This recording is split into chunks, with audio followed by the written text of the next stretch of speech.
Selamat siang guys. Kembali lagi di FMT Channel. Kali ini aku mau ikut RUPS tahunan Bank Mandiri. Jadi stay tune.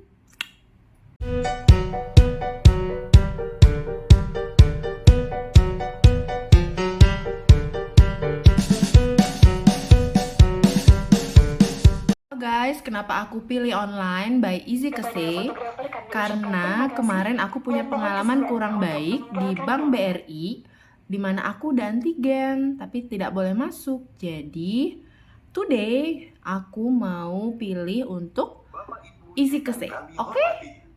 Rahmat Tuhan Yang Maha Esa, RUPS tahunan ini saya buka dengan resmi pada pukul 14.20 waktu Indonesia Barat. Atau tumbuh 46,9% year on year. Selain itu, terdapat beberapa pencapaian yang ingin kami highlight, yaitu satu, aset perseroan yang mencapai 1.993 triliun atau tumbuh sebesar 15,5% year on year. Kedua, kredit mencapai sebesar 1.202 triliun atau tumbuh sebesar 14,5% year on year. Tiga, dana pihak ketiga tumbuh sebesar 15,5% year on year, mencapai 1.491 triliun. Empat, pendapatan operasional sebelum provisi sebesar 72,3 triliun, tumbuh 24,7% year on year. 5. Rasio NPL turun menjadi 1,92%. Dan yang terakhir, 6. Return on equity untuk tier 1 bank only mencapai 22,6%. Bapak Ibu pemegang saham, kuasa pemegang saham dan hadirin yang kami hormati, demikian pemaparan kondisi umum perseroan secara singkat.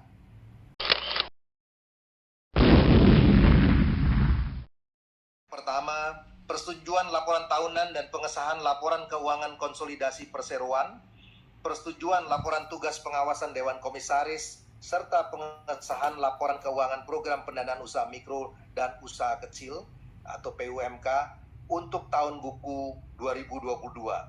Sekaligus memberikan pelunasan dan pembebasan tanggung jawab sepenuhnya atau Voledic Equity at the Charge kepada direksi atas tindakan pengurusan perseroan dan Dewan Komisaris atas tindakan pengawasan perseroan yang telah dijalankan selama tahun buku 2022. Kedua, persetujuan penggunaan laba bersih perseroan untuk tahun buku 2022. Ketiga, penetapan remunerasi yang mencakup gaji, honorarium, fasilitas, dan tunjangan tahun 2023 dan tantian tahun buku 2022 bagi direksi dan Dewan Komisaris Perseroan. Keempat, penetapan akuntan publik dan atau kantor akuntan publik atau KAP untuk mengaudit laporan keuangan konsolidasi perseroan dan laporan keuangan program pendanaan usaha mikro dan usaha kecil atau PUMK untuk tahun buku 2023. Kelima, persetujuan atas rencana resolusi atau resolution plan perseroan. Keenam, persetujuan pemecahan saham perseroan atau stock split dengan rasio 1:2 atau dari Rp250 per saham menjadi Rp125 per saham. Ketujuh, persetujuan atas perubahan anggaran dasar perseroan. Kedelapan, perubahan susunan pengurus perseroan. Kuasa pemegang saham dan hadirin yang saya hormati.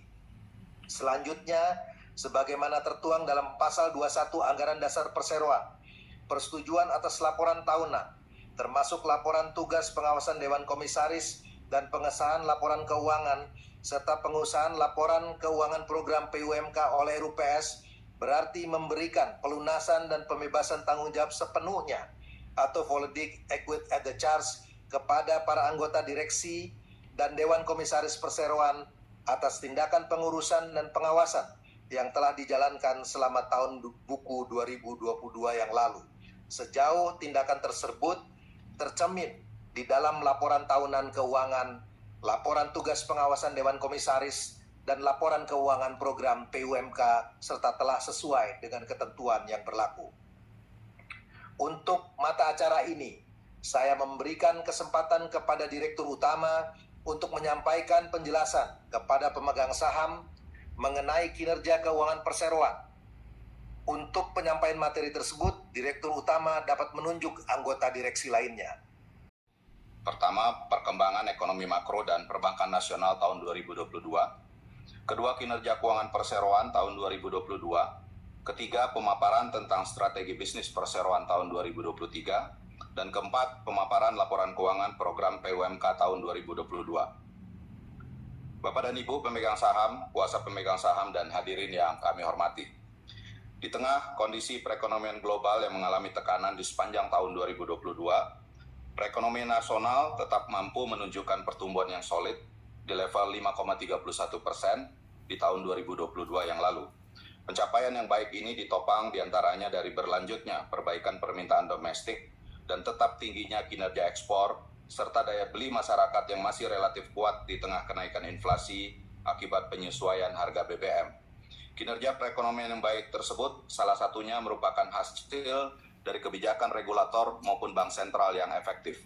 Salah satunya kebijakan front-loaded, preemptive, serta forward-looking dari Bank Indonesia dengan menaikkan suku bunga BI 7 Days Reverse Repo yang saat ini berada di kisaran 5,75%.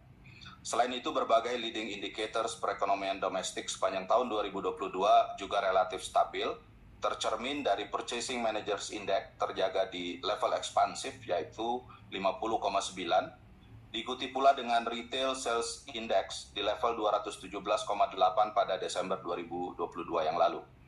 Tingkat kepercayaan konsumen juga terjaga di level optimis dengan Consumer Confidence Index meningkat mencapai 119,9 dan Mandiri Spending Index mencapai 145,5.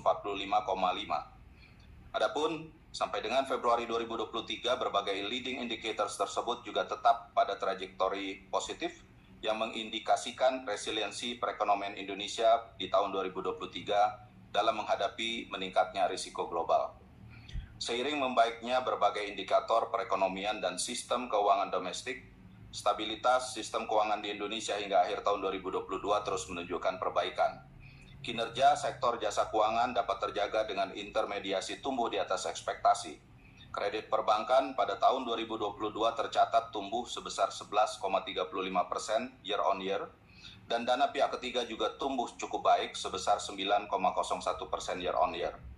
Pertumbuhan tersebut mendorong kondisi likuiditas perbankan cukup ampel, dengan LDR berada di kisaran 79%. Di tahun 2023, OJK memproyeksikan pertumbuhan kredit di kisaran 10 sampai dengan 12% secara year on year, dan DPK di kisaran 7 sampai dengan 9%, sehingga LDR berada di kisaran 81%.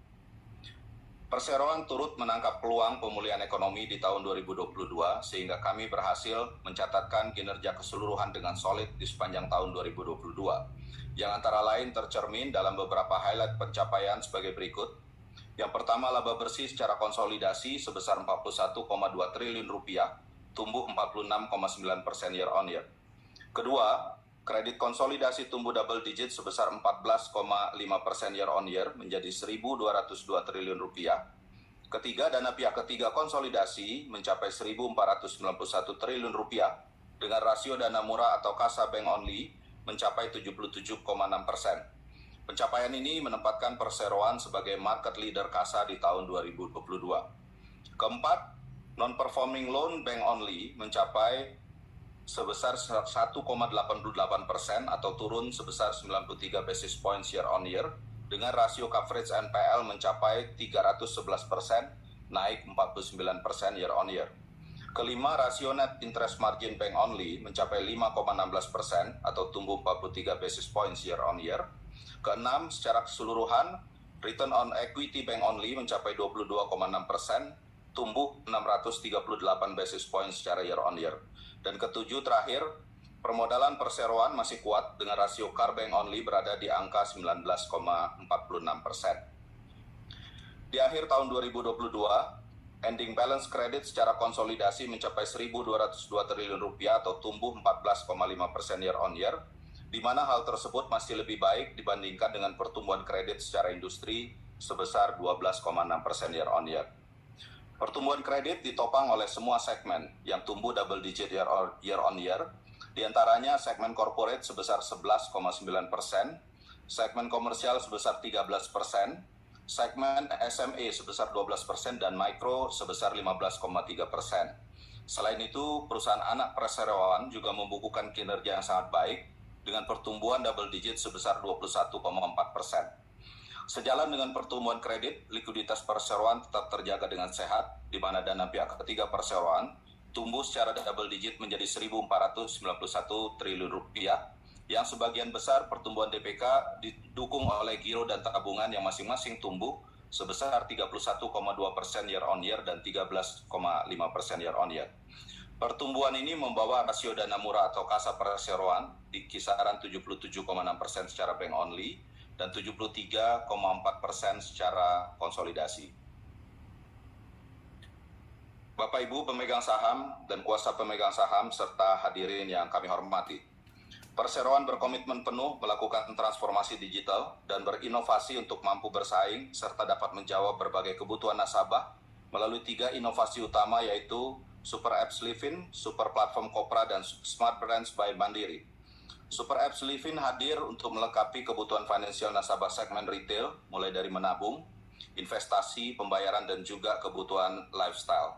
Sampai dengan Desember 2022, Livin telah di-download sebanyak 22 juta kali sejak diluncurkan pada Oktober 2021. Halo guys, RUPS tahunan Bank Mandiri telah selesai. 8 mata acara rapat telah disetujui. Selalu pantau FMT Channel ya. Terima kasih.